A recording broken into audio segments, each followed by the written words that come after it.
This is the hopeful romantic historical fiction writer coming to you live from Lidditz, Pennsylvania. Behind me, you can see the original Wilbur Chocolate Company building. But before I assign your writing task this week, I'd like to talk to you a little bit about its founder, H.O. Wilbur.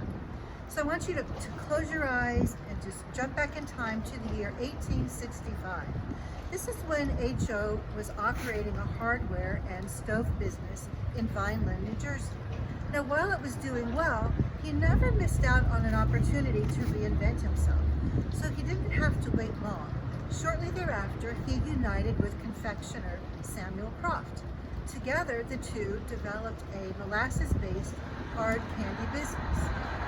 The idea of candy caught on so quickly that their business thrived, and soon they needed to move to a larger facility to include the use of cocoa products in their candy-making business. In 1884, the business divided into two distinct operations. You had the cocoa and chocolate products under H.O. Wilbur and Sons, and the hard candy business under Allen and Croft. So the business continued to grow. Each division grew on its own, and then in 1887, H.O. Wilbur and Sons needed to move to an even bigger facility in Philadelphia. So this was the last building in Philadelphia where they started their candy business. And you can find the location at 3rd, New, and Red Streets. This business as a chocolate company was so successful that H.O. was really able to retire at age 59, leaving the business to his sons, William and Harry. So the business grew, but William wanted to be on the cutting edge of the confectionery companies. So in around 1890, he decided to hire two brothers from France who were expert chocolatiers. They did so well that the company just thrived and thrived, and over time they eventually needed another facility. But before that, we're going to jump ahead now 15 years into the future to 1905, where a third generation of Wilbur brothers, Lawrence Wilbur, joined the business. He was he was taught in Germany about chocolate, and he was tutored in the manufacturing of machinery to make chocolates. So he did something pretty cool. He developed the original machine to foil wrap the famous Wilbur buds that were introduced in 1894. So this is a container. This is a picture of the Wilbur buds. Inside contains all these little chocolate buds, and I'm not going to open them up because I would probably drop them all. So this is what the original containers looked like, and this was a very popular candy, so it really took off.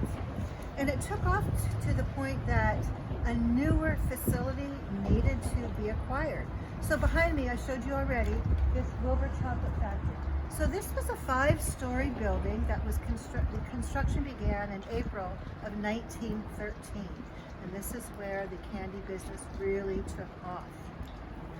So over the years, this building has evolved into different things. It's no longer the old candy factory.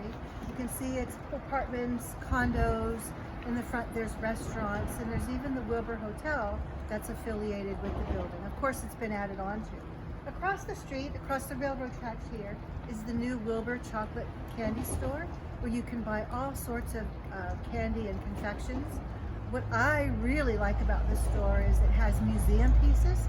You can see original candy molds.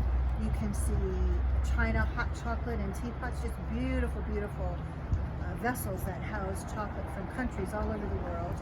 And there are even the original marketing tins that the Wilbur buds were marketed in. So my challenge to you, my dear writers, this week, because Valentine's Day is Sunday and everybody loves chocolate, I would like you to write a love story using that theme. So again, you can make it a short story, you can write prose, you can write a haiku, anything that you want to make your story interesting. But I wanted to include the theme of chocolate and love. So until next time, my dear readers, I bid you peace and happy writing.